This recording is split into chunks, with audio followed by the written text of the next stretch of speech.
Person, co-chair, and delegates who are present at the room today.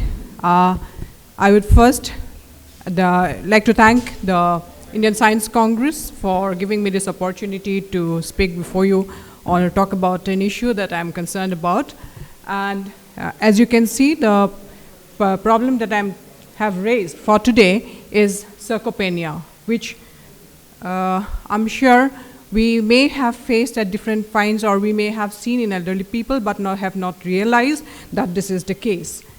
See, and considering the theme of today's Science Congress, this current Science Congress, Science and Technology in Sustainable Development and Empowerment of Women, so one of the main theme that is of social inclusion. This is the area in which I am concerned about. My theme or my presentation is basically on the area of what we call social inclusion, because I'm talking about two significant areas. One, which is the elderly population, which is growing at a significant rate, and another is the tribal population, which are more or less, living in a very marginalized conditions in the Indian context. They are most vulnerable as well as they are marginalized because of socioeconomic conditions, geographical locations, and a lot of other factors. So, as we all know, aging has its own mechanisms of degenerative health issues, and this aggravates towards the later ages, which we are all aware of, which brings about increased morbidities, functional decline, and loss of independence. And if we go by the WHO concept of healthy aging, which is basically the promotion of functional ability and well-being in older years, and also maintaining, being able to contribute to family and society. But the sarcopenia, the prevalence of sarcopenia, provides a big hindrance to this aspect of the concept of healthy aging among elderly populations. And sarcopenia, to go with the definition of sarcopenia, it is mainly defined as loss of muscle strength and muscle mass. It was, first, when it was first defined, it was basically on the base of appendicular muscle mass. But subsequently, a lot of literature has appeared in the last 2 decades, or ever since this area had gained in importance. A lot of definitions, a lot of mechanisms of assessing sarcopenia has come about, but very little consensus was there on what are the different mechanisms to be used for sarcopenia assessment. As I'm talking about this aspect of sarcopenia, how does it affect our life? So this is one aspect that we need to be concerned about. So it is associated with poor health outcomes like falls, disability, loss of independence, and also mortality in certain cases. This has been shown by the different studies, and it is one of the mechanisms which is one condition which arises from aging, and also lack of physical activity, and also the prevalence of different kind of comorbidities, which can have kind of a contradictory what we call a situation where the disease could become a cause of sarcopenia itself, and nutritional ineducation, which is also another important cause of sarcopenia. And studies have shown that the process of muscle strength loss muscle loss begins from around the 6th decade of life, and the muscle strength tends to decline from around the from 40s. So what we find that the pathophysiology of the sarcopenia is very complex.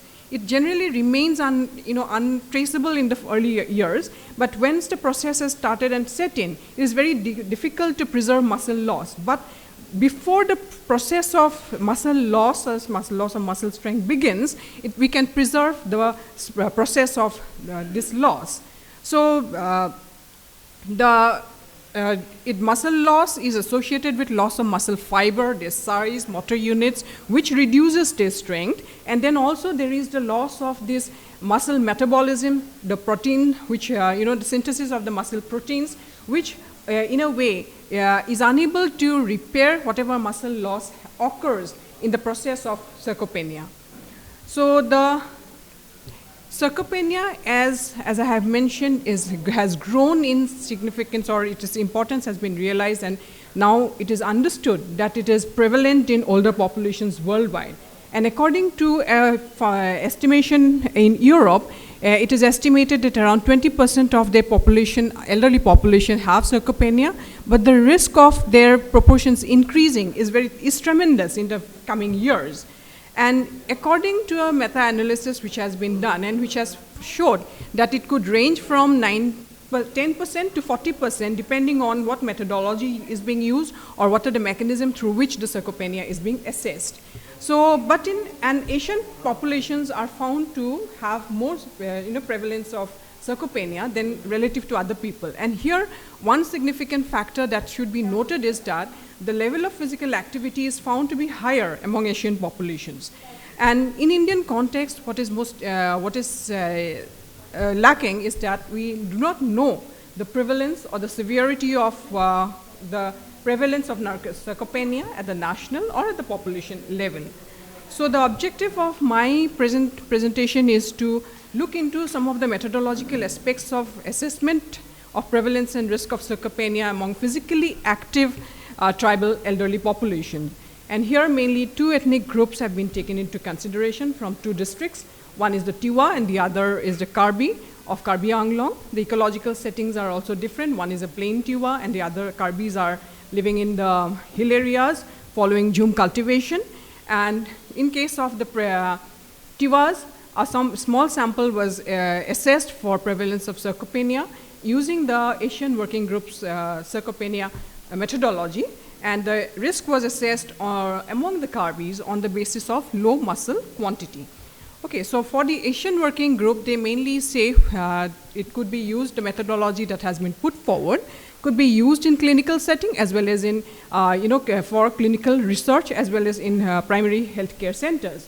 So they use calf circumference for case finding, or SAR-CAF or SAR-CAF. These are two other techniques which are basically assessments of physical abilities, and then diagnosis is based on the muscle strength, which is assessed from hand grip or physical performance. My question lies around here, whether physical performance should be used in a physically active group to assess the sarcopenia prevalence. And the other is the appendicular skeletal mass, which is an indicator of the the low muscle quantity. And sarcopenia is diagnosed when low muscle mass, and is found in association with low muscle strength or low physical performance. And when all the three are present, then it is diagnosed as severe sarcopenia. So just to give you a background of the study of the studies, we find that in both the context, the people are very physically active because of their sustenance pattern of economy, because they have to, they are working for their daily living.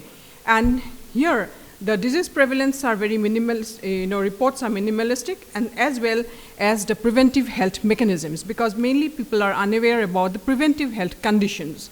And elderly health, as we tend to observe in most societies, in tribal context, they receive very little importance. So loss of independence and consequent support may have a huge amount of economic as well as social strain. That means on the family and also on the caregivers for the supporting people who have lost their physical independence and have become dependent. And the significance of why we should pay attention to sarcopenia, because early intervention or early diagnosis, can give you a scope for intervention, because nutrition and physical activity has been found to be true studies that they are good intervention mechanisms which can help in the prevention of sarcopenia. So in the two contexts, in the two studies, what we have found that they are physically active group, so which also serves as a requirement for sarcopenia prevention. So can we hypothesize that the prevalence would be less among the physically active groups? But the actual scenario, it remains understudied, so a lot of the importance should be on the estimation, because with this huge number of growing aging population, sarcopenia has emerged as a concern, a public health concern in other countries of the world, and with this growing population, I'm sure this will emerge as a public health concern in India very soon. So for the tools, because I have followed mostly the Asian Working Group on Sarcopenia, cuff circumference, hand grip strength, appendicular skeletal muscle mass, and body composition measures and functional abilities had been assessed using the protocols that has been prescribed for these studies, and all the methods of obtaining institutional ethics clearance and all this technical aspects have been taken care of. And then, sorry, I think I moved. So on the basis of cuff circumference, what we find that in the very large proportions of the people can be said to be vulnerable to sarcopenia on the basis of cuff circumference, which is used as a case finding tool for which is prescribed by the Asian Working Group on Sarcopenia. And if we look into the prevalence of sarcopenia among the elderly Tuars, which was also a very small study, because elderly populations you're finding elderly population, 60+ population in a tribal situation, it is very, very difficult. So for the collection of data on 102 persons, around 7 or 8 villages had to be covered. And for the larger study on the Karbis, it's around 32 villages had to be covered. So there are limitations on doing studies on aging in community dwelling individuals. So here among the males, on the basis of 13 people who are found to have low appendicular skeletal muscle mass, 7 also showed the prevalence of low muscle strength. And when this is converted to percentage, because we have to, for a relative aspect, we have to convert this to percentage, the figures come to be very, quite large. So it indicates that there is the, what is the fear or the prevalence of sarcopenia may be high.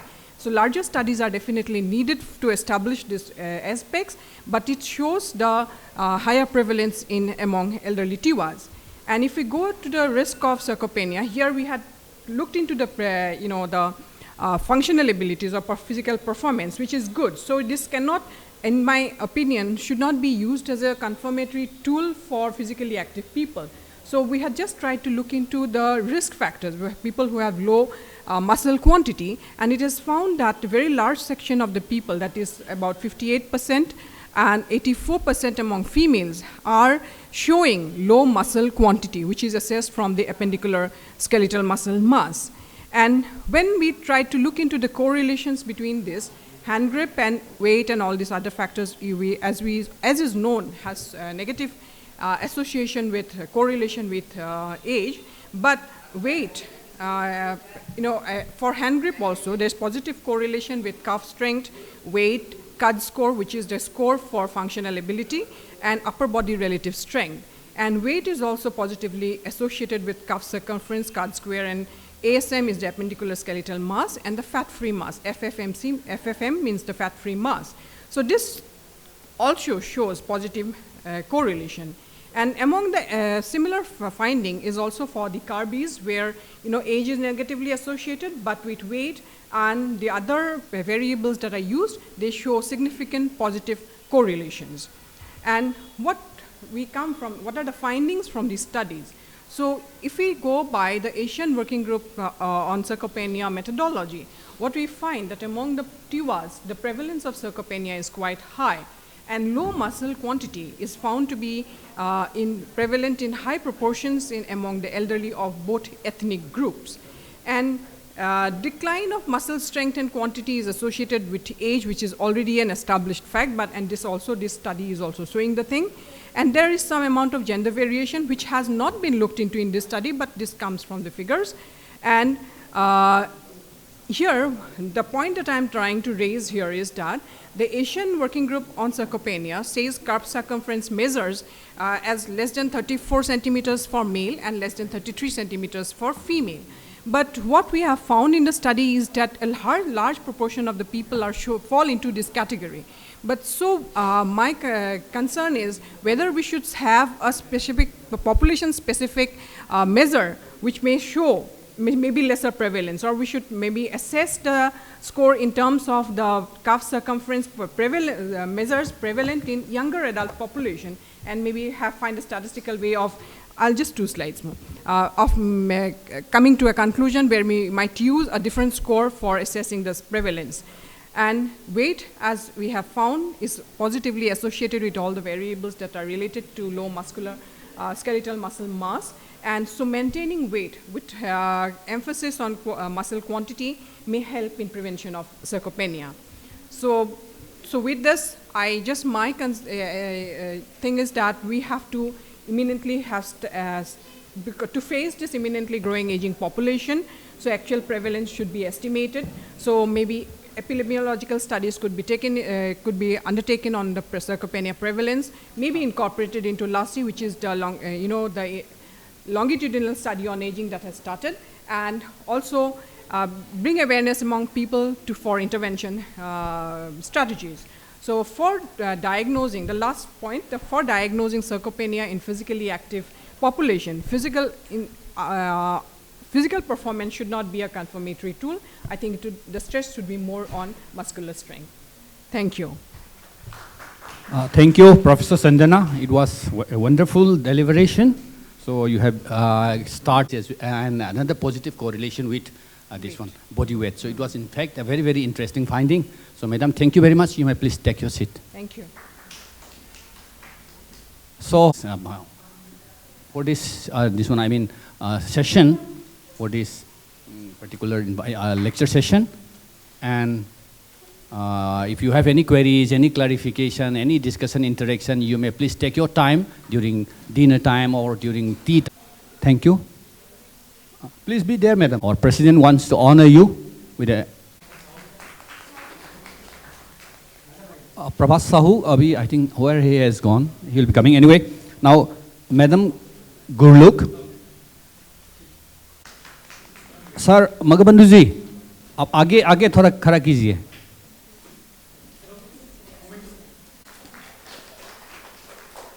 Please be on the line. Then we have...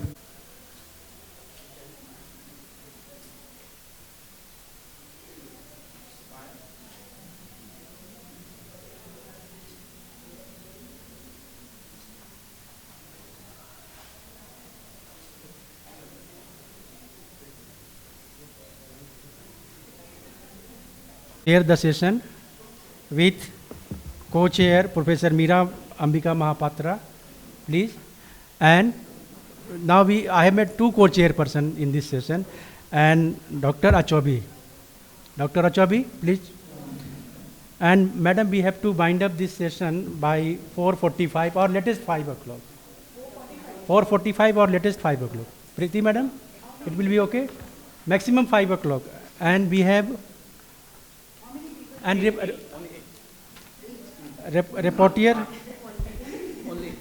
and reporter is Permanent Bega.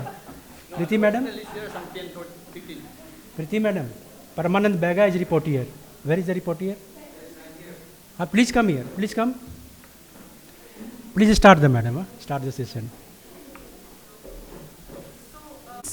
So that at least, we have 10 minutes for few questions, because the whole purpose of conference is that discussion should take place. So I'll start with that. So after 6 minutes, we'll give a ring buzz, and you have to please wind up. We know it is very difficult. Your work cannot actually be presented even in half an hour's time. So I think, but keeping the time into constraint, we have to begin with the presentations. So first is Asim Babina Devi, Department of Psychology. So 8 minutes. Presenting on the topic of psychological empowerment of women through the use of technology. My name is Asim Babina Devi. I'm working as an assistant professor in the Department of Psychology, Manipur University. I'm also a licensed clinical psychology, and I have received my training from Nimhans, Bangalore. So I have done a review on the topic and not a personal study as per se. So the outline of my presentation will be briefly on the introduction, the expected role of a woman, technology and empowerment, woman empowerment, and finally technology and how it has empowered women. So, psychology is the study of the interaction between your cognitive process, your emotions, and your behavior. When someone asks me, when you're a psychologist, they will say like, do you read your mind? No, I am not able to read your mind, but I will be able to make an impression on what you are thinking about through your behavior. So how do we psychologically empower a woman? Psychological empowerment is the process of personal development as one acquire a concrete new capability to perform some specific action. So when we say psychological empowerment, it is making a person to develop their own personal self-esteem, and by self-esteem it means your self-worth, the worth that you have about your own self, and it will help in the extension of your potential and capacity to reach a kind, their goals and their expected kind of life, which is then translated into action and outcomes, and finally making them able to define their goal and act upon them. So why do you think we need women empowerment? Why, especially in a country like India? So this is a very valid questions that need to be asked among us. So what are the expected role of a woman? So I have divided into three: evolutionary theory, older generation, and present generation. So according to the evolutionary theory, there are like very difference between male and woman regarding their roles.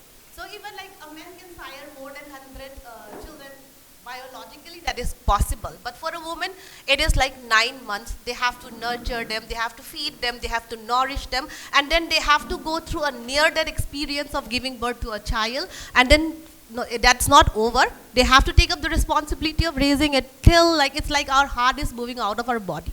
So then and in the older generation, men are like considered to be like a hunter-gatherer, where they are, like women will be taking care of the family while they bring the resources to supply the family.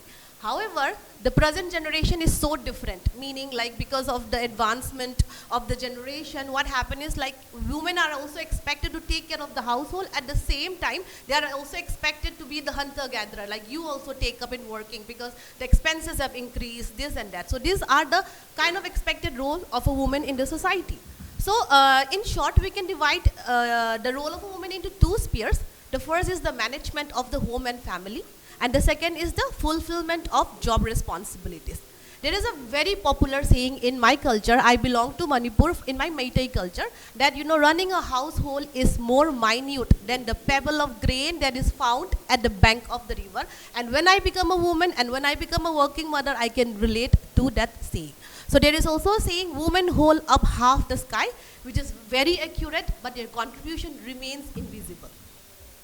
So in the present generation, inability to live a fully functional life and just fulfilling the expected roles such as taking care of the household, raising the baby, and responsibility for keeping everyone at bay, and not getting personal time, or let's say me time, can lead to the feeling of low self-esteem and guilt. And mother guilt is very real. Like when I have left my 3 children at home to come for this conference, the guilt can be very serious. And it can manifest into mental health problems such as depression, anxiety, and postpartum disorders. Depression is extreme sadness, and anxiety is like we are always living in a constant fear, and postpartum disorders are the kind of illness that we develop after the birth of a child. And in this era, mental health is very important, and I'm very proud to be a mental health advocate, and being a mother, being a working woman, the kind of mental health issues women can develop after all this responsibility can definitely take a toll on all aspects of your life. So how technology can empower women?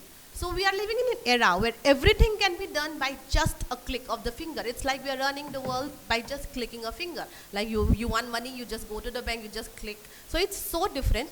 And this advancement can actually be a solution to the dilemma a woman might face.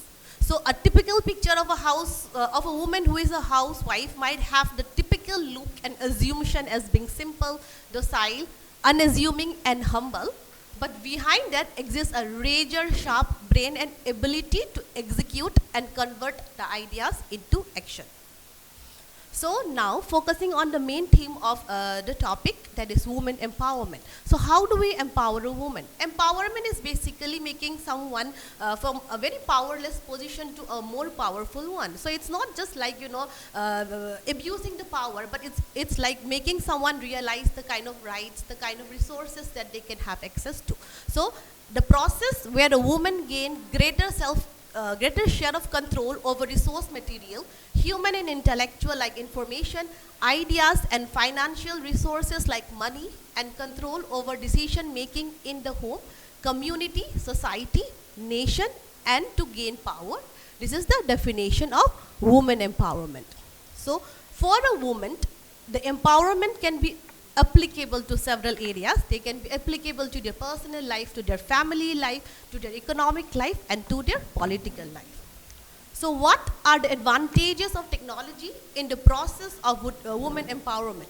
First, it provided a lot of employment opportunities of women. So there are a lot of women in the IT sectors, and women's representation in the technical field is growing. An example could be that the percentage of women engineers from IIT Mumbai has grown from 1.8% in 1972 to 8% in 2005.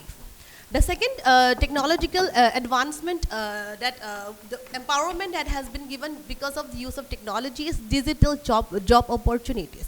So women are, okay. So we have a lot of businesses that we can run from the comfort of your home while taking care of the family. Okay.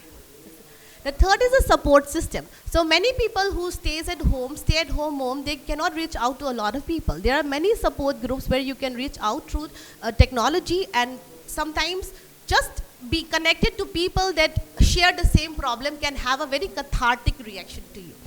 There are also many self-help applications. Like when I landed my flight yesterday at 11, I was not very scared because I have the self-help applications of, you know, knowing where I'm going, how I'm going. So this provides a security and safety for the woman.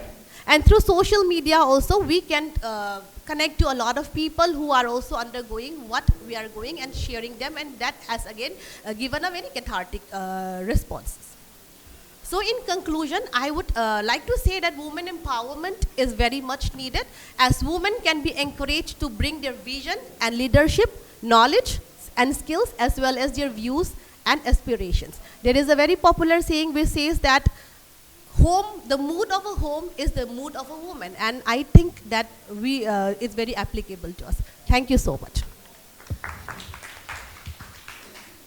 Thank you for bringing in the role of technology for psychological empowerment of women. But I would urge you to look at women not as a homogeneous category and use intersectionality instead. So now I invite, you can take your seat. Thank you so much.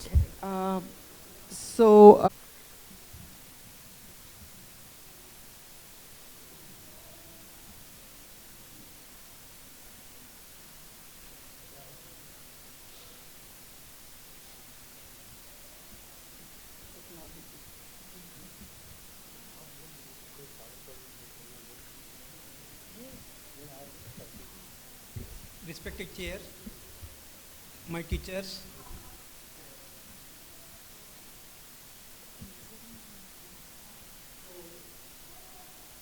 I am presenting the ancient seaports on sea routes, and India has a 7,500 coastline, now east, south and west. So there are many ancient ports located in western coast also. So the concentration of the two sites, Elephant and Sopara. So this is the Sopara Stupa, and this is the Google map, and point having 18 meter into 86. And it was used as a dockyard, like Lothal in Indus Valley civilization. So Sopara is basically one of the famous port in ancient India, and we have found here Asokan rock edicts.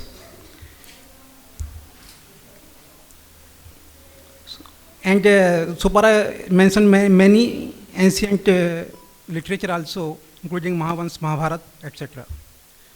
So we can see here the series of water channel.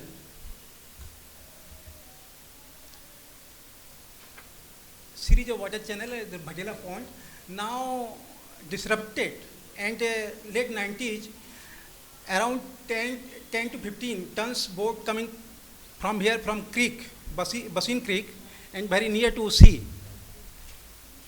Western Sea.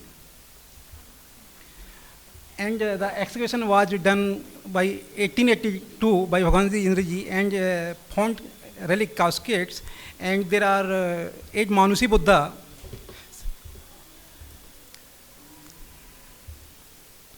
And casket having gold, crystals, and other metals. We have also found golden flowers. Golden flowers. So this rock addict was found in Bhatela tank, which was used as washing stone. So Bhagwanji has visited the site and minutely observed and back the written part. So this rock addict has been found. And this is the present site, and this is the well, and there is no Bihara was reported so far. So most probably this part, this square, we can rectangular, so maybe the Bihara, maybe look at this part, and we are trying to find out the Bihara sites. And after 30-40, the excavation also done, and during excavation, many square and rectangular Bodhi stupa found.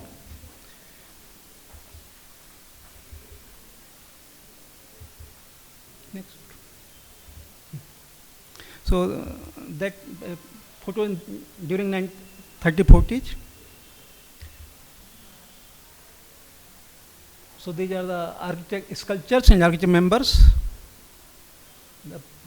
It teach, and the excavation also done in 72, and many elite coins has been reported from here. This is Bhatela tank, I already discussed about it. And the excavation also done in 3 sites within the Sopara, and they have found NBPW, Northern Black Polished Ware, which is very important in this case. And there is a ring, 14 ring well. So the recent one, we have excavated the site and found lower course of the stupa. So big size 43 into 26 into 7. So another view. So we have also re-excavated and conserved the all sites, all Bodhi stupa and the square stupas, and very similar to Sarnath. And we have also found stone Bodhi stupa. This is the stone Bodhi stupa, and similar to Sarnath. And these are pottery, basically late period, glassware, especially late medieval period or early medieval period. And we have also done a study geomagnetism, and we have found the date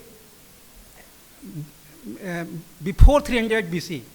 So it means the site was habited before before Asoka came to Deccan. So another site is Elephanta, very near to Mumbai, and it is a World Heritage Site. And here Dr. S.R. Rao has been excavated site and found the Vripkam jetty. So this structure a warehouse and having more than 46 ports of bricks, and this is the jetty, Vrip, and they have rolled 3 times. After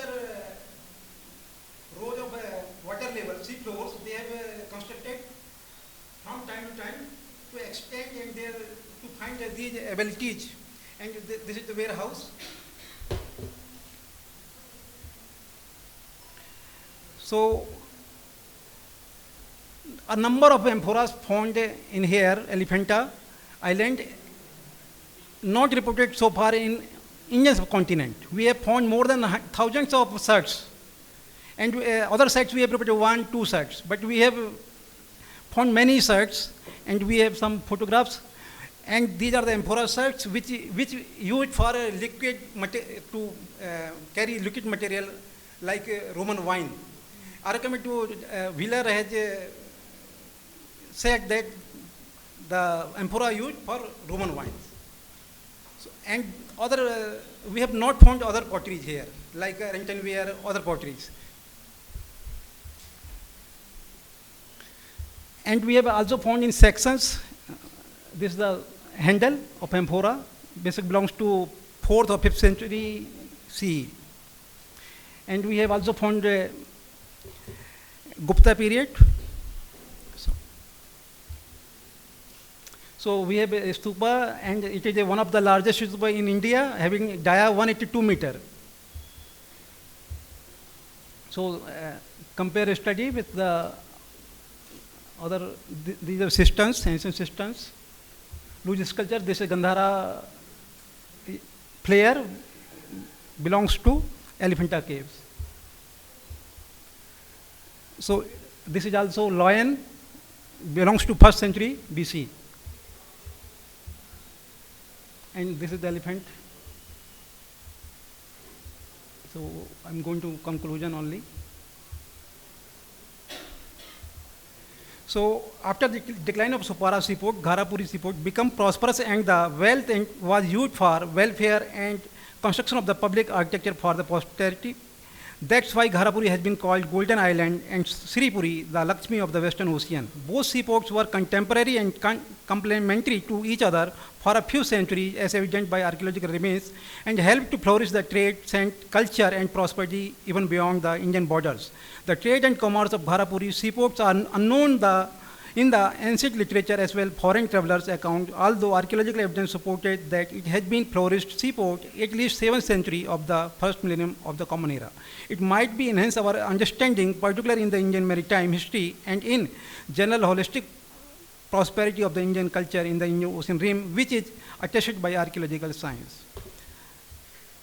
I thankful to my Director Nandini Madam, Dr. S.R. Rao, and my other officers, and special thank to Dr. Manoj Sir, Sectional President, for inviting me to deliver this presentation. Thank you. Thank you. I understand that, this is rich material and it requires a lot of time for presentation, but you may take your seat. Thank you. We can move to the, not now, all the questions can be taken at the end because I don't want to disturb. Now. Respected Chairperson, Co-Chairperson, esteemed delegates, my seniors and friends, today I will be talking on male breast cancer and anthropological approach, because I think many of us are still unaware that male can even have breast cancer. So let us have an idea. Actually, cancer was defined as emperor of all maladies by Siddharth Mukherjee, and we all know that it varies from being benign to malignant to metastasis. And there are increasing evidences that male breast cancer is a group of clinically and heterogeneous kind of malignancy which differs, and its current knowledge is very, the scenario is very skeptic because we are still not aware actually due to which certain mutations male do have breast cancer. But there are certain assumptions and certain researches which say that due to the two most dedicated male, breast cancer gene BRCA1 and 2, it increases the risk of certain other cancers as well. Thus, the overall statistics says that in comparison to more than 2.5 lakh women, only 2,500 men are getting breast cancer. This already confers that it is one of the rarest disease. And the deaths per year is 400 in comparison to more than 40,000 females. And the 5-year localized survival rate varies from 96% to 86%. So coming to what are the difference between male and female breast cancer, the most evident one is the breast size, because it is easier for men to feel the tumor than the females. And the little breast, no matter how far it has grown, it can be felt. And the thing is that there are lack of awareness. Men are not aware, and men do not think that they can actually have this disease. And they are even embarrassed when they find a lump in their breast, and they think that it might question their masculinity. So they do not, come up with the clinical diagnosis, and there is a delay in the process.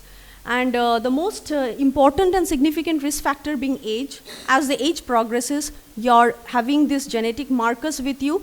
The significant risk also elevates, and 1 out of 5 men have the positive family history.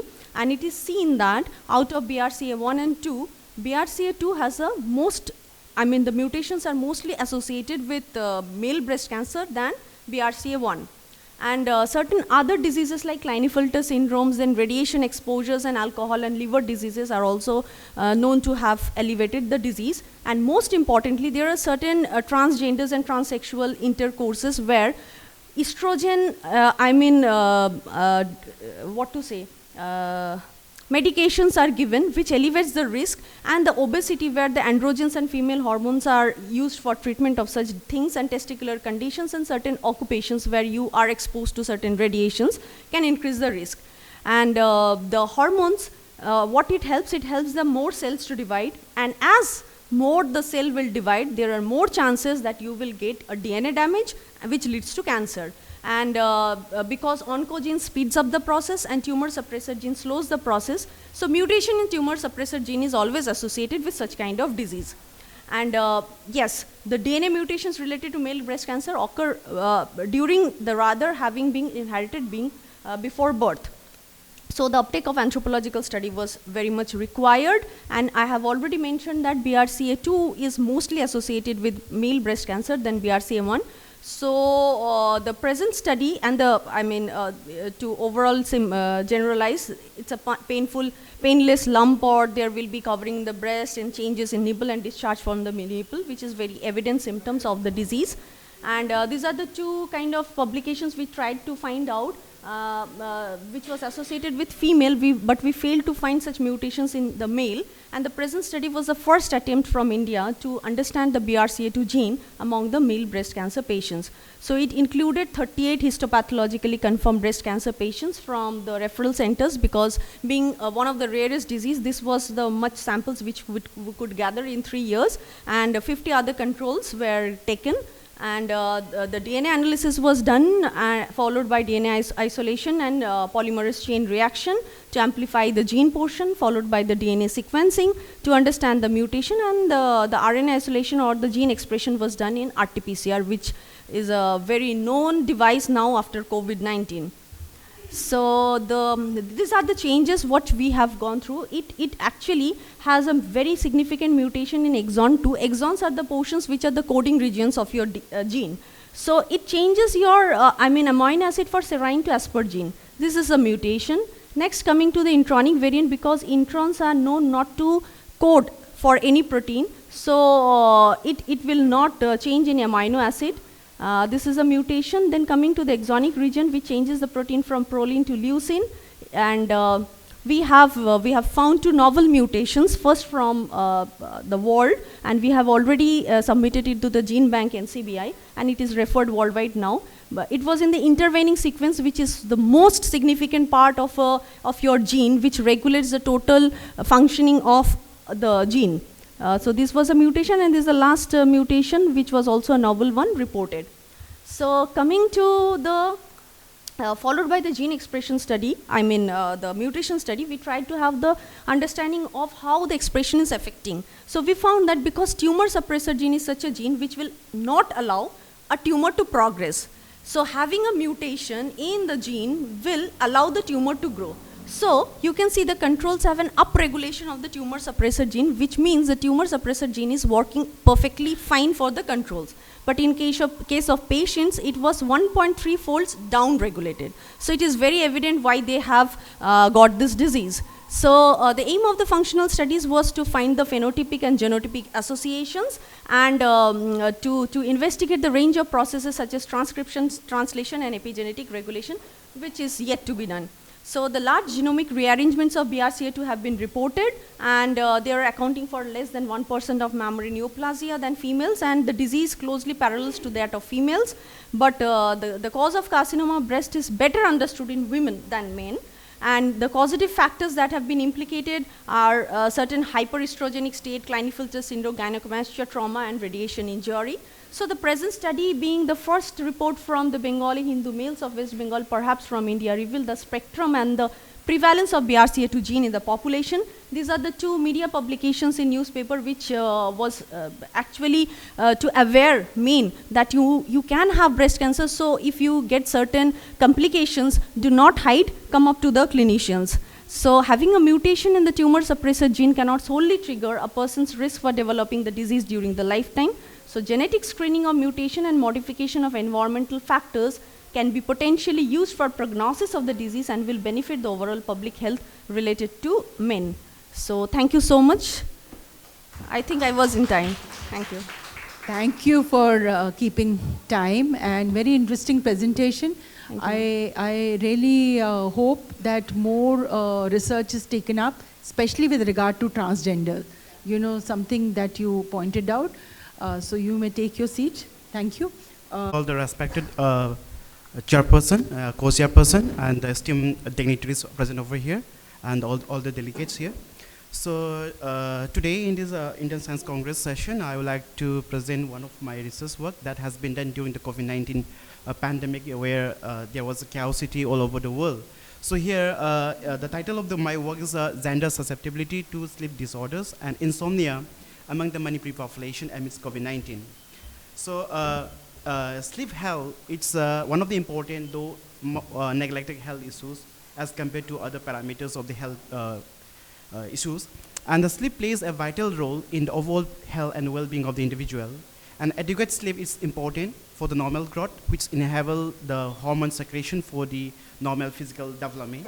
The cumulative effects of the lack of sleep can be associated with the deleterious health issues, including the risks of hypertension, diabetes, obesity, depression, heart attack, and even the stroke.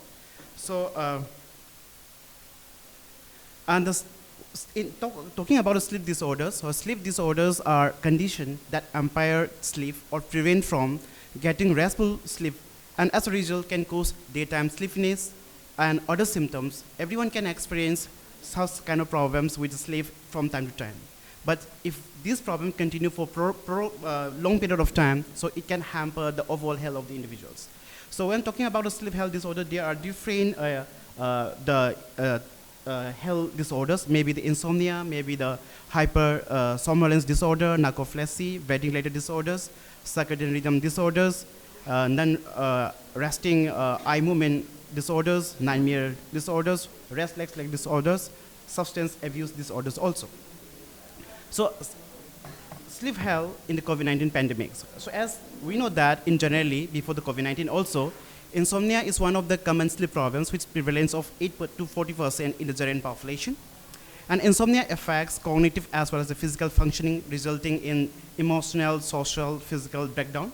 And COVID-19 pandemic has greatly impacted overall health worldwide, including the mental health.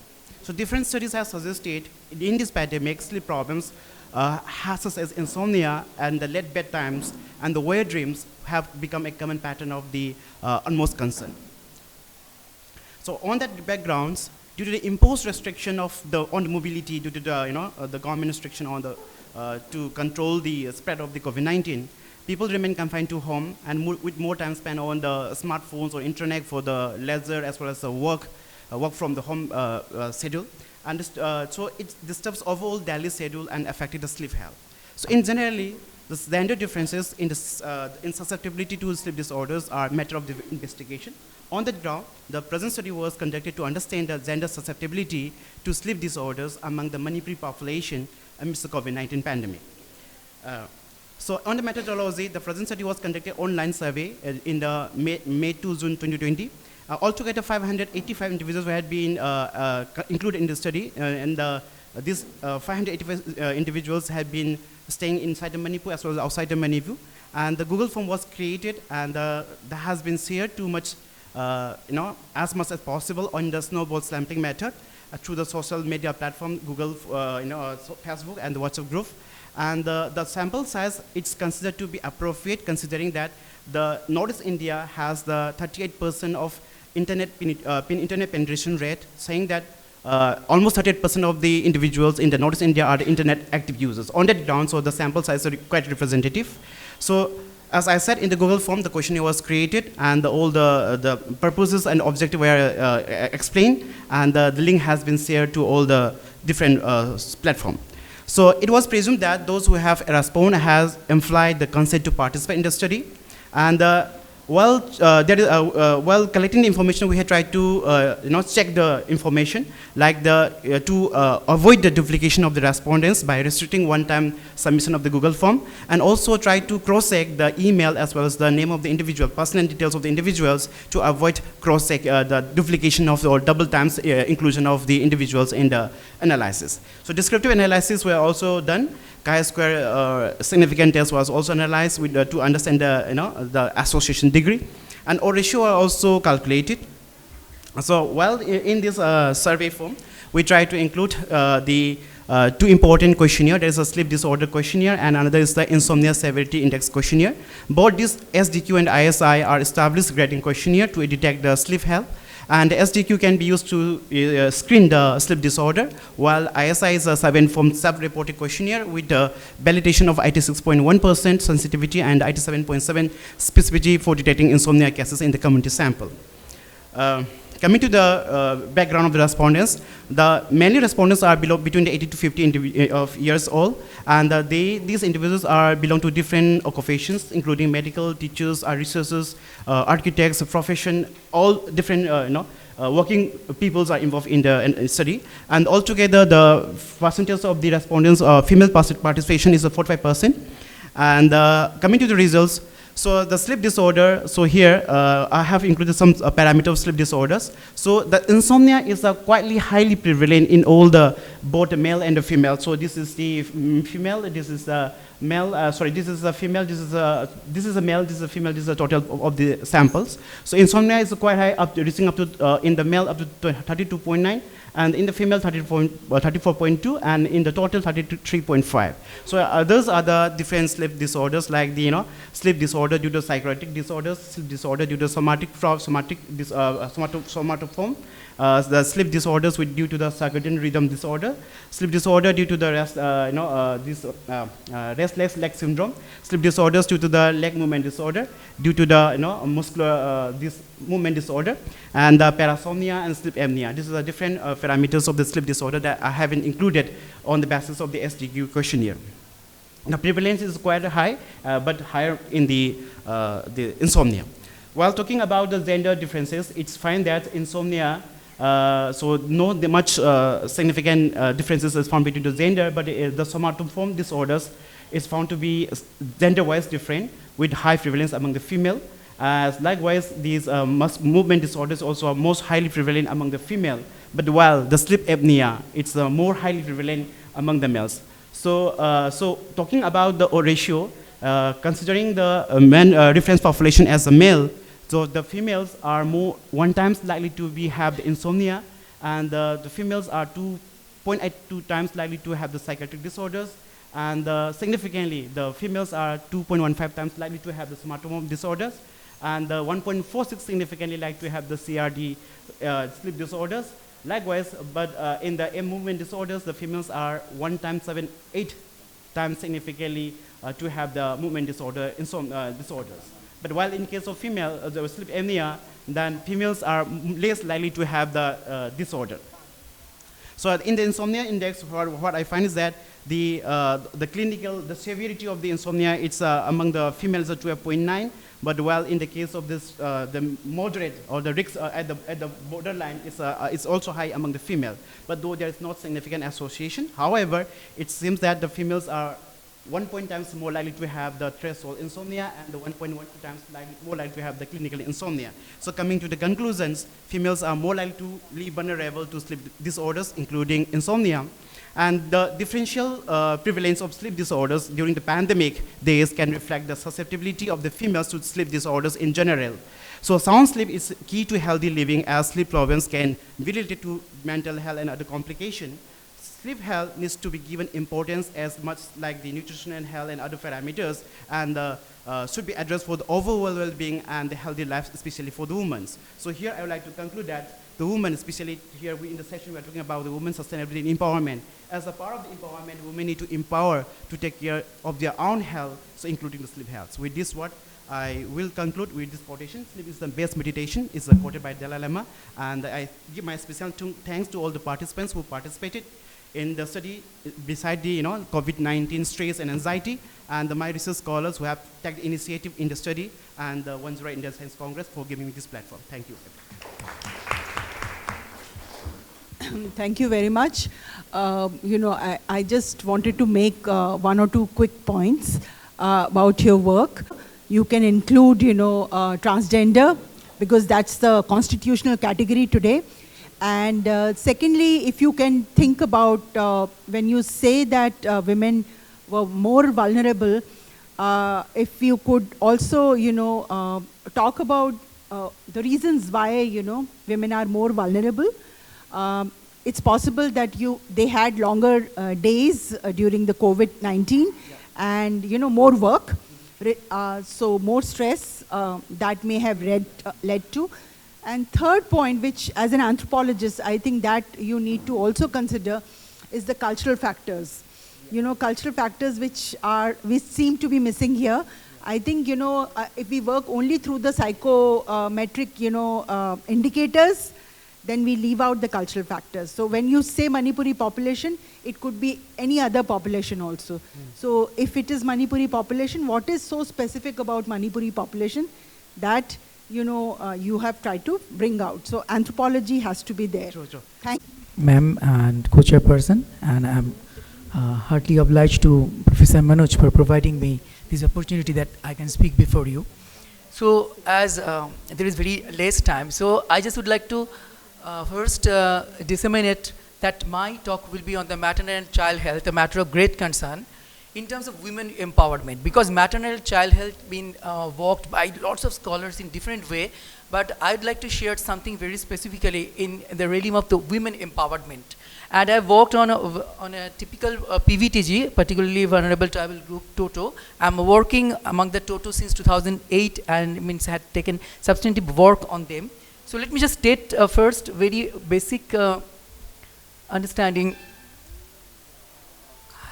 WHO in 1976 has stated about the maternal child health developed by them. Enter concept historically reflects the role of culture and institution for initiating empirical knowledge and technologies in various economic, social, and religious and political circumstances.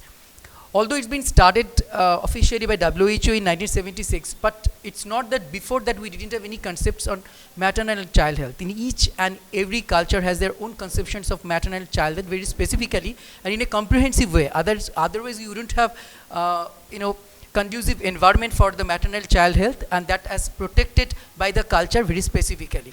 And that traditional healthcare practice for women and children have emerged in all societies, and it's having concomitant relationship with maternal and child health as stated by Belsay. Two perspectives are there. Here I would like to refer Kleinman, means where he has stated about the exploratory model while disseminating something regarding disease.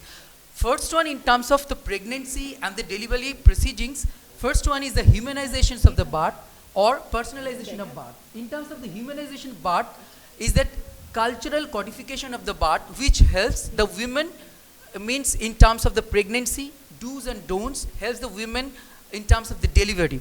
And in the so-called modern contemporary biomedical system, we have the medicalization of the birth, which it's coming up, sometimes we say that the societies are divided into two realms.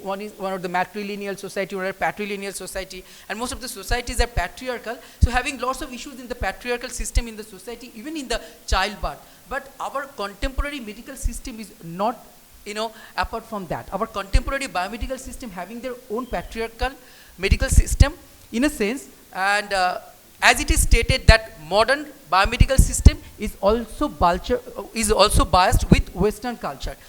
Things are coming up in a very simple way, that rise the passage are the phases where we have the different state starting from birth, marriage and death, and we have different kind of rituals over there. But in terms of the childbirth, where the mother takes the opinion by the elders, not only even in the societies what we have, not only the dais, not only the medical practitioners, they also take the help and the advices even for the kids, those who having been helping them for this time immemorial, they have lots of knowledge. So that's point to be very much mentionable. And one point, it is stated that in an industrial era, it's very much patriarchal, it's coming up in a medicine based, and they want to realize women that your body is inherently faulty and you have to tell medical management. Is it not a complete bust with the Western medical system, which has, influenced you to have something which we could unquote known as C-section? We know the loopholes of the C-sections right now. We know the limitations of the C-sections. We are right now encouraging for the so-called medical term vaginal delivery system, but still we have these kind of things. These are very specific things I just wanted to share with you because of paucity of time. Now, let's get started with the context of the Toto. They are the very small PVDG population living in the northern part of the West Bengal and exclusively found in that area. You won't find Toto population in anywhere else in the world. And they have very specific marriage system. I would like to state what kind of marriage system. Two kind of marriage. One is the small marriage, which is taken place after that the couple started to stay together. And once the female got pregnant, then the next marriage, big marriage. It's not the living kind of things, but it's a very linked part. Small marriage, become pregnant, then big marriage. Sometimes if they fail to become pregnant, then big marriage couldn't be held, and they have the liberty that the couple can get apart. So these are some sort of rituals I wanted to share with you. They have lots of do's and don'ts. They have their own medical system. I'm not going to get a detail on. I'm not going to share the detail on that because of the time. But the thing is that the government has established primary health centers, which is having its own limitations. But in spite of that, ASHA worker always campaign for the institutional delivery system. They opted sometimes institutional delivery system, but not getting that one because the PSC is not equipped, and most often the point to be noted, the total population at a point of time going to decrease dangerously. For that, keeping that thing in mind, government has taken an initiative, imposed a kind of stringent law to them. They can't take any family planning mechanism, even not operation, nothing else. Now it makes the women more vulnerable. They want to keep the small family. Try to understand why? Because they say that the government doesn't want us to go for the modern treatment for family planning, modern mechanism for family planning, but in lieu of that, they didn't provide us any kind of economic ameliorative program. So what do? So we have to keep small family, and for that they have to take the false name of the neighboring.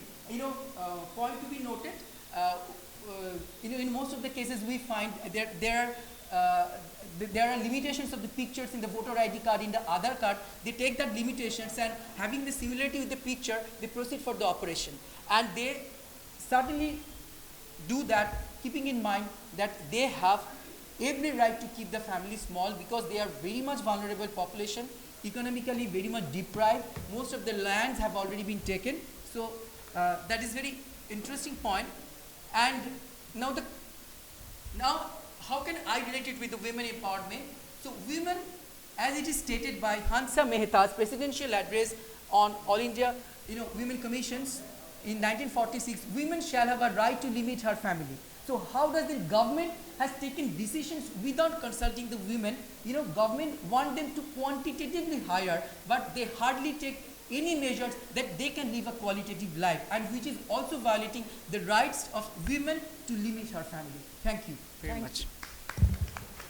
Thank you very much for keeping time, and I think we shall open your presentation for discussion after others' presentation. Rajnikant Pandey.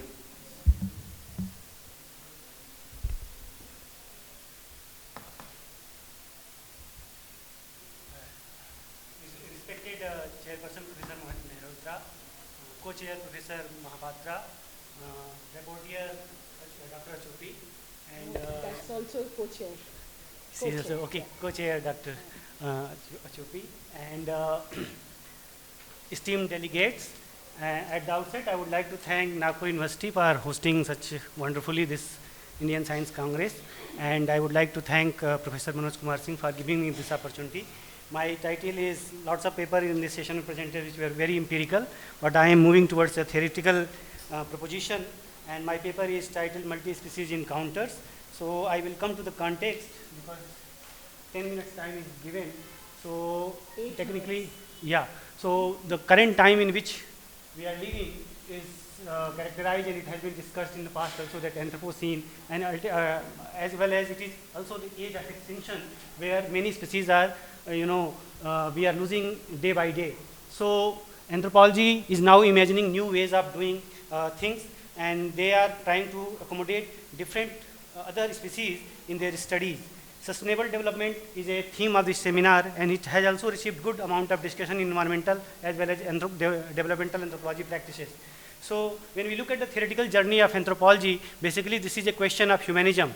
Most of the theory, starting from the Enlightenment period to evolutionism to diffusionism and structuralism, functionalism, and structuralism, etc., they have also addressed the anthropological subject, keeping human in the center, and that's why they can be categorized as the humanistic trend in anthropology. But in 80s we saw a turn which we call as epistemological turn, where we saw the arrival of postmodernism, post-structuralism, reflexivity, and then there were reverse gaze, that how natives can write their own anthropology, and then the crisis of representation question, which culminated into the writing culture and the question of poetics, and the involvement of weaving of that politics, how the politics comes into the play, and which led to the multi-sided anthropology. With the contribution of Akhil Gupta and James Ferguson, we have to move anthropology outside the bounded location.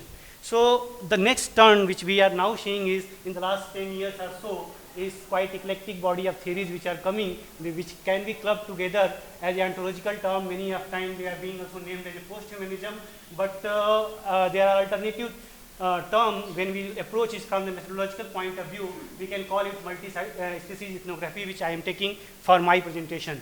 So in this also means those who are questioning this trend and this theory, because it is creating a kind of provocation, and though it is promising, but still it is being questioned and being labeled as a new materialism. So post-humanism is about moving beyond humanism to reject the notion of separate identity of human from non-human world, and it has compelled us to formulate anthropological researches by incorporating the presence of other species in human inquiries, be it mosquitoes, dogs, elephants, or coronavirus. Their presence in ethnographic accounts are taking central place. So if you look at the theoretical, the landscape in which this theoretical idea has emerged, we can start with the science and technology studies, where Latour has come as a key proponent, and he has, along with Michael Callan and sociologist John Law, in his Resembling the Social, has this proposed actor network theory, where he has talked about that how we can apply idea of decentering to shift its focus from agents taking some actions to the networks and non-human objects. So the STS argument was centered around the laboratory life and his study of pasteurization of trans event. The species were not at the center of the discussion.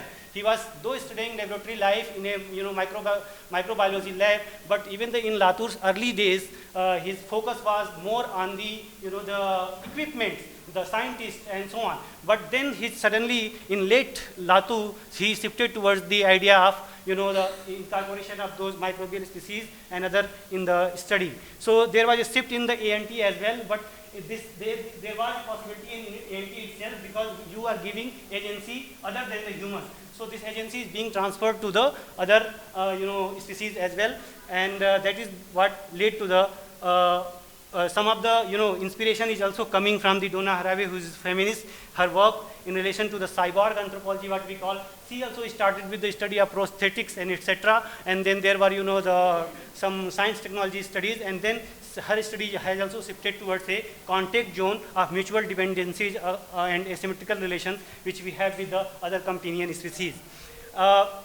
And now recently she has come out with another terminology which she is calling as a speculative fabulations, where we have to tell stories. As anthropologists, we are supposed to tell stories, and those stories should be, tell in a manner so that we can forecast our future. So we have to be fictional to a certain extent. We have to create fables like the natives, and those fables may help, to counter the imminent challenges which we are facing. Suppose we were never aware of that a situation like COVID will come, but if as anthropologists we could imagine those kind of situations, we may be ready to face those kind of situations.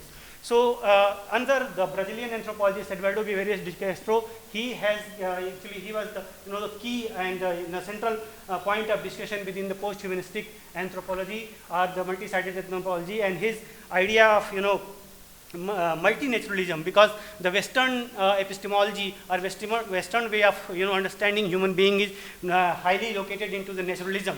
But what he is saying that there is one nature, but there is a multiple culture. This is the Western way of thinking. But when Eduardo Viveiros de Castro studied the Amazonian population, what he saw that there is a multiple nature, but there is one culture. So every body, there is multiple bodies. The jaguar and the human are having different bodies, but they have their same way of understanding the blood. So the cultural item of blood is being understood by them as a same with the same manner.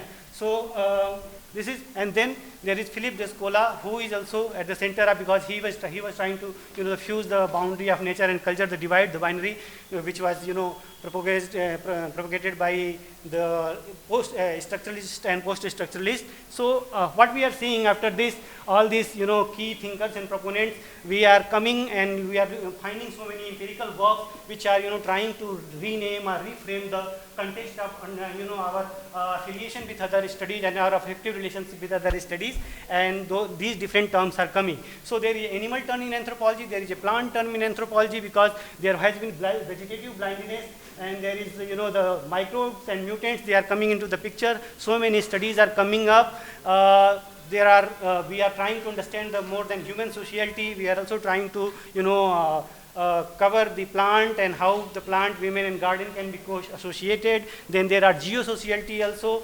So with these, I think there are some of the SDGs which we can link with, particularly the two last, life below water and life on land. These can be addressed, though there are so many pessimism around the SDGs, but still we can cover through this approach. In anthropology, we can do similar kind of studies in India. Some of the recent studies in India which has been conducted by and published recently, like animal intimacies, crooked cats, etc. They are very interesting studies. And particularly the crooked cat by Renika Mathur has got lots of attention in the the review. It appeared in the Outlook. So these kind of studies. I am also, by reading these things with the help of my student, I am also going through this research and trying to incorporate my students and trying to train them to study and incorporate these ideas in their research. So 3 of my student PhD scholars, they are working on these 3 topics. One is the hemp cultivation in Rudraprayag, and particularly now I have to elaborate the topic to the Uttarakhand, and then some of the studies which we are trying to do, and we are trying to incorporate biosociality as well as for the last topic, geosociality, to understand and analyze their data. So this is the conclusion, that in anthropology we can look forward to these methods and help. Thank you for your patience hearing. Yeah, thank you. I have really the unpleasant task of constraining all of you, because all these presentations are very rich and important. You have opened up a new field and allowed a certain kind of genealogy to be read and interpreted. But I was just wondering that, where would you put neo-materialist works? Like anthropology has had a history of, dealing with multiple species. And but we can take up these issues in the discussion time. Now we have, you may take the seat. We have the next scholar, Krishnendu Paulu. Sectional President of Indian Science Congress, my teachers and my dear comrades. The topic of my presentation, as you can see from here, is the role of kidnapping experimentation in lithic research and overview in Indian context. Here in this presentation, I will try to, I'll try to show the position of flint knapping experimentation in India, and then I will conclude my presentation with some of my works. Now, the archaeological anthropologists, we have to deal a lot with Stone Age tools. Okay, the Stone Age tools can be studied by studying their shape, their typological varieties, their function, and their technological features, technological aspects. All these things actually come from the lithic replication study or the flint knapping experimentations. Okay. Now, the flint knapping experimentation, actually, I think most of you actually you have ideas about flint knapping experimentation and the flint nappers. Flint nappers and the flint knapping experimentations they are the people. They can replicate prehistoric artifacts. Okay, they can make the replica of prehistoric artifact, and they can also replicate their function. They can establish for what function these artifacts are used, how these artifacts were made, and all these things. And the importance of flint knapping experimentation lies here, that the flint knapping is actually an ancient craft. It is a lost craft. Okay, so actually, if anyone who wants to know about any craft, any kind of technology, he or she has to be an expert of that technology. Otherwise, he or she will not understand the technology. So, if we want to understand the Stone Age tools properly, we have to have some ideas about we have to be an expert of the technology. We have to learn that technology. Otherwise, we won't be able to understand the stone tools properly. This is the importance of the research. Now, the flint knapping experimentation started nearly about 140 years ago. It was Svein Nielsen, who was a zoologist, but he has, what should I say, who has interest in cultural studies. He started this kind of experimentation and explained how these stone tools were made. Later on, people like A.H. Holmes, Pete Rivers, Leakey, they actually conducted experimentations on the stone tools, making of stone tools, and they used their knowledge, their expertise to explain function and type of the stone tools. Later on in 1960s, two people, they actually made this flint knapping experimentation very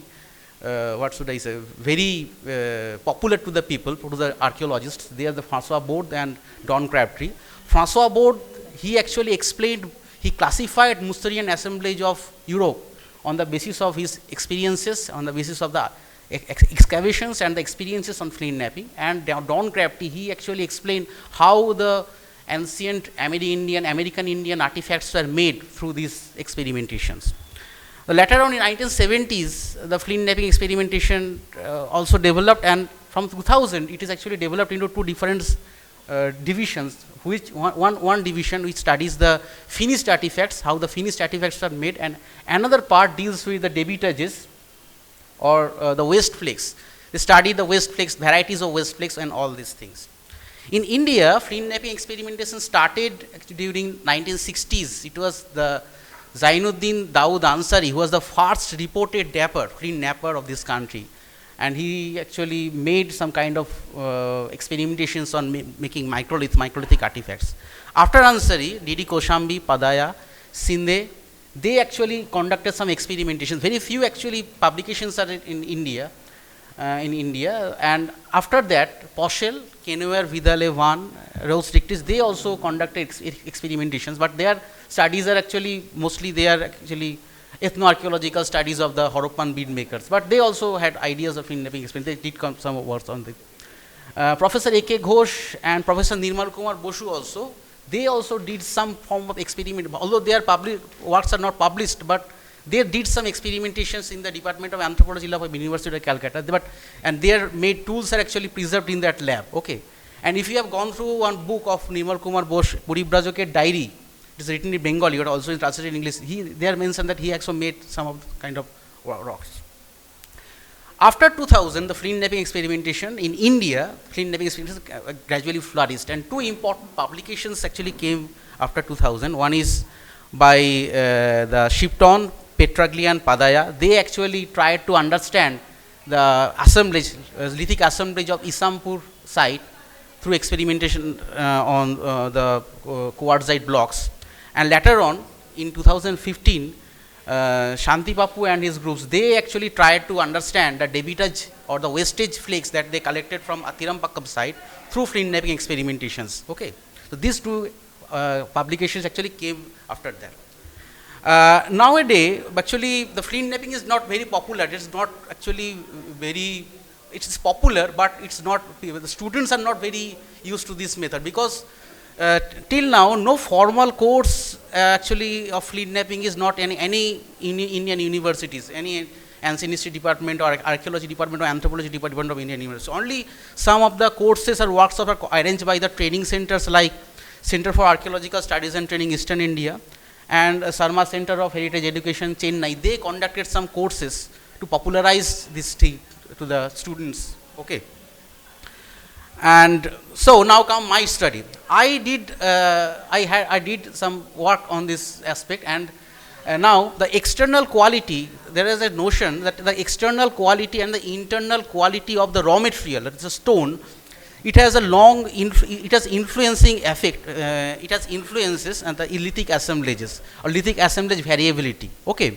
So I tested that hypothesis, that how this quality of raw material, they have, whether the quality of raw material, they have any effect on the stone tools or the lithic assemblages, or the people or our hominin ancestors, they could have actually overcome that barrier of the nature. Okay. So myself and some of my colleagues designed an experimentation to test the hypothesis whether internal properties of lithic raw material have any impact on the lithic assemblage variation, more particularly on the debitage assemblage or the wastage assemblage variation. So now, three different kinds of raw material we used: quartz, quartzite and metallurgite, and these are the actually the hammers that we used here. And we actually analyzed 891 flake debitages, and three different kinds of measurements we taken: maximum length of the flake, maximum breadth and maximum thickness. And these are the some of the finished products, finished hand axes actually made by me. And we found that, I'm skipping all these things. We found that actually the raw material, different raw material, quartz, quartzite and metallurgite, they vary significantly, their sizes vary significantly. So we tried to find out what are the internal factors that actually works on this. And we did petrological analysis and scanning electron microscopy of those raw materials. We found that the quartz structures of the raw materials, that is single quartz or multiple quartz structures of the raw material, and the chemical property of the raw materials, both of these have significant effect. Okay. So that actually do a lot to vary the lithic assemblages that actually collected from, we collect from this site or at the type of flint knapping. Okay. Or at the time of making of the implements. Okay. So we can say that the result of present study clearly denote that the internal factor of raw material, such as its composition, mineralogy, grain structure, may have some influential effect in the forming lithic assemblage variability. Results of present study do not imply that the raw material varieties are the only exclusive factor behind inter and inter-assemblage variability of lithic assemblage. Rather, this hypothesis denote that there are inherent lithological properties of each raw material that definitely influence variations of debitage and lithic assemblage as a whole. So, present study highlights that perhaps lithic analytical method that we use for analyzing lithic artifacts must be further be refined both conceptually and in practical terms, considering simultaneous role that factors like skill, raw material, reduction, cultural age must be playing or may be playing in generation, intra and inter assemblage variability of lithic raw material. These are our publications, and I am indebted to Professor Dr. Sujan Chandra and Dr. Apurva Banerjee. They are my research comrades in the study, and Professor Manoj Singh for kindly giving this opportunity to share some of my ideas on flint knapping experimentation. Thank you. Thank you. Lieutenant, respected chairpersons, co-chairpersons, and our beloved teachers, scholars, and all the delegates present here. Time is also running out, and all the delegates are also running out from the room. Thank you very much, those who are sitting from the beginning of the session to the end. I would be I think the last presenter of this session of even the Indian Science Congress 108, the last invited speaker. So thank you very much, the section and president, Professor Manoj. Sir Manoj is the teacher who teaches us when we were in the MSc in the University of Delhi. For inviting me, sir, in this platform, I would like to thank you once again.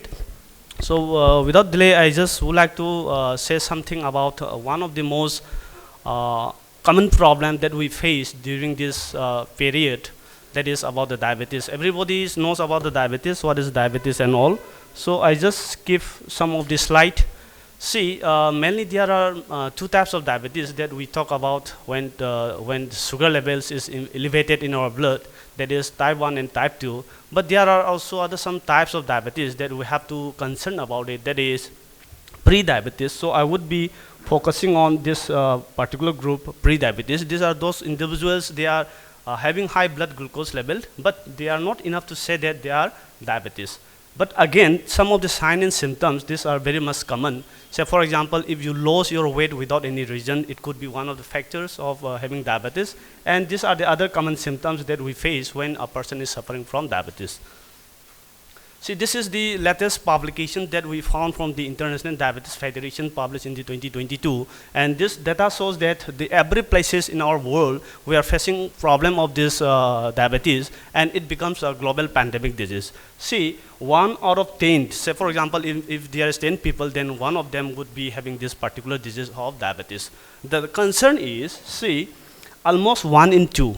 It becomes undiagnosed. It means there are lots of people suffering from diabetes, but they are not aware of the disease. That is the main concern of my topic here in this present study. So I just would like to share some of the prevalence and the percentage distributions of the undiagnosed diabetes in the globe. So again, in India, when we look in this India map, so you can see that this is one of the literature that I have found from the literature review. So most of the part of the countries in our country, we have a high percentage of distributions of diabetes, particularly in the southern part, this Kerala and this Tamil Nadu. And these particular regions, we are having high prevalence of diabetes. But when we look into some of the, the ICMR report, see, this is the distributions patterns of rural, urban, and the total distributions of the diabetes. But you can see that we know that this is a very common phenomenon that the urban population would be having high prevalence of diabetes. But at the same time, the rural population, this is represented by this red line or red color, that are also increasing side by side. So we cannot neglect those individuals who are living in the rural area, because they are also facing the same problem with the people they are also facing in the urban. And when we talk about the diabetes, see, this is the different sources where we can see that the prevalence of diabetes in the country is increasing from say 2016 to 17, 19, and 20, and 2022. So we are just, according to IDF report, we are just expecting that during the year 2045, so we are trying to have estimations of 120 million people will be suffer from this diabetes. So this become a very dangerous, and it's going to be affect the whole system of the people who are living in this country, because everyone is going to have this particular disease. So these are some of the risk factors. So I will be talking about this, the relationship between the diabetes and the cardiovascular disease. Diabetes and kidney disease, these are the most of the deleterious and severe form of complication that we can have if a person is suffering from diabetes. So now, so there are lots of criteria for understanding about or the measurements of or the diagnosis of diabetes, but most of the people is following this American Diabetes Association guidelines, where a person can be diagnosed with the values of this your blood glucose level. But my suggestion would be, if a person wants to confirm whether you are having diabetes or not, please don't follow all these things, but try to focus on your HbA1c values. If you have this HbA1c value approximately 6.5, then you are normal. If you are more than this value, then you are very prone to have this diabetes. So everyone is focusing on this, not on your fasting glucose, random blood glucose level. So now we are just trying to focus on this area. In most of the paper, we come to this parameter as the one of the most predictors of diabetes. So according to the study, so I'm just trying to find out in a random sampling process in the different Bailey peoples of this Manipur. So we are just randomly collected and using some questionnaires. So here, 23% of the participants, they are pre-diabetes. It means they are not aware about their diabetes status. So this is a very high prevalent. And again, out of the total population, 13.43% are found to be diabetes. It means the undiagnosed prevalence in the study population is approximately 45%. So this is one of the main finding of the present study. And then when we try to see the distributions of the between the male and female, so here males are more prevalent as compared to the female. No doubt females are also suffering from the same disease, but when we compare between the male and female, there is a significant difference. Males are more having this particular disease. And when we talk about this different other, the residents, urban and rural, when we talk about the urban and rural, they are also having the same problem, but there is a significant differences. It means urbans are having more diabetes status as compared to the rural population. And I will be skipping this education because all the, the education status, irrespective of their education status, all of the, most of the individuals are suffering from this diabetes. And this is the one point that I want to just mention in front of all of you, that, so this is the 18 to 25 age group, and this is 56 to 65. See, the line, this start from 18 to 25, this is the small, the youngest age group, and this green line is representing the type 2 diabetes. It means from the early age group, we also have this kind of problem in these young generations. Because, so we know that diabetes, sometimes we also call that this is the aged disease. But see, when they move here, then they used to meet at a particular point that is approximately lesser than 46 years, but greater than 45 years. It means this is the point where we have to take maximum precaution, because this is the intersecting point where people may, say for example, a person is normal, that person can suffer from this pre-diabetes or diabetes at this particular age group from this study population. So now, I will skip some of the slide. So when we do some of the statistical analysis, we found that some of the significant findings here, for example, everybody is talking about the obesity. So obesity is also one of the predictors of the diabetes in the studied population, and some of the body adiposity tissue. So index is also found to be significant, but when we do the adjusted or ratio, it's not coming any significant differences. See, I'm coming to the conclusions. So when we talk about the risk of diabetes, this is the general known fact that lack of exercise is one of the key factor for diabetes. We know that overweight is also one of the key factor for causing diabetes. Unhealthy eating is one of the key factor, and family history. So from this study, I'm also adding some of the key factors that can be predictors of the diabetes. Urban residents, and number 2, those who are hypertension, having hypertension, maybe stage 1 or stage 2, and then chronicity index is if high, waist circumference or the weight height ratio, and then obese individuals. So all these factors also increases the susceptibility of diabetes. So I just look some of the reasons why this particular population is having high prevalence of diabetes. So there are lots of factors that is happening in that particular population because of the urbanization and because of the many other assimilations of Western cultures. And particularly about this, say, Madam is also talking about, we should also try to focus on the cultural beliefs and the practices when we try to find out the risk factors. So we also try to include some of the factors that, cultural factors that increases the susceptibility of diabetes in the population. Say, for example, in every feast in this particular community, so they used to eat some sweets at the end of a heavy meal. That is a compulsory. So it becomes one of the cultural practices everybody should have to eat. So now, so I just skip, this is the home taking message. So if you want to be a healthy and if you want to protect from the diabetes, we should try to keep our all these values, all these parameters in this particular range. If this is more than this, then this is satisfactory, but you are very rich. If it is more than this, then you are very prone to the diabetes. So there is a free website here. This is developed by the International Diabetes Federation. Everyone can check it. It will take only 3 minutes. There will be 10 questions. You have to simply tick all those options, and they will calculate your risk level. It means the risk of developing diabetes in coming 5 to 6 years. So this is a very easy tool where we can assess our diabetes status. So thank you all of you. So if you will agree that, you know, young scholars are working on very exciting areas. These are new areas, and a lot of work has not been done in these areas. And I think as anthropology students, all of us need to put our minds together to actually develop some of these areas. But I want to remind the scholars again that, you know, the fields, subfields are expanding, and we are specializing a lot. Nevertheless, there is a lot which is already there in anthropology, which one can use in trying to actually make sense of, you know, what you are working at hand. And there is also a tendency among, some of us to actually be more informed by the medical science knowledge. I think anthropology has a lot to offer, and that is where we can justify our research also. So now I'll give 2 minutes each to my co-chairpersons to speak on the papers. I'm sorry that we cannot open the session for questions because time is over. I tried as much, but we have very little time. Thank you, ma'am.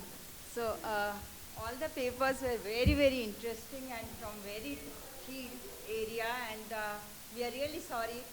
We need more time for discussion and deliberations, but we can't help it. And I am taking some idea from these presentations. Thank you all.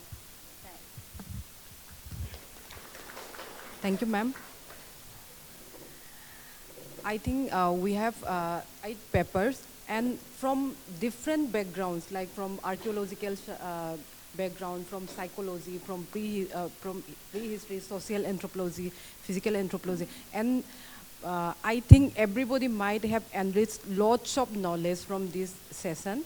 And ma'am has already told that we are lack of time, so we could not discuss. Thank you all for presenting good papers in this session. Thank you. Not there.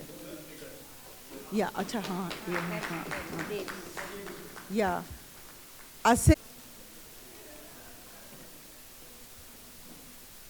Abhishektika Ghosh Roy, Laifaba Maite.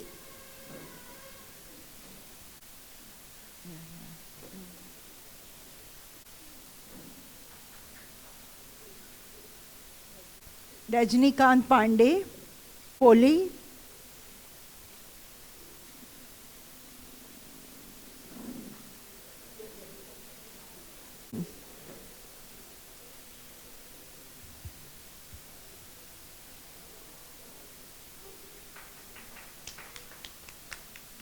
Thank you, everyone.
This year of money for certificate.